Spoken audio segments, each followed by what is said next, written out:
Sprendžiam matematinę užduotį. 5 + 3 = 8. Mums reikia perkelus vieną degtuką gauti lygybę teisingą.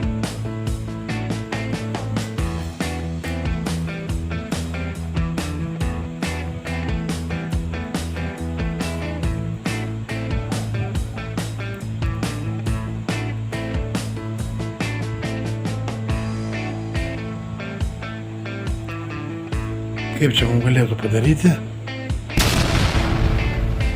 Taip negerai.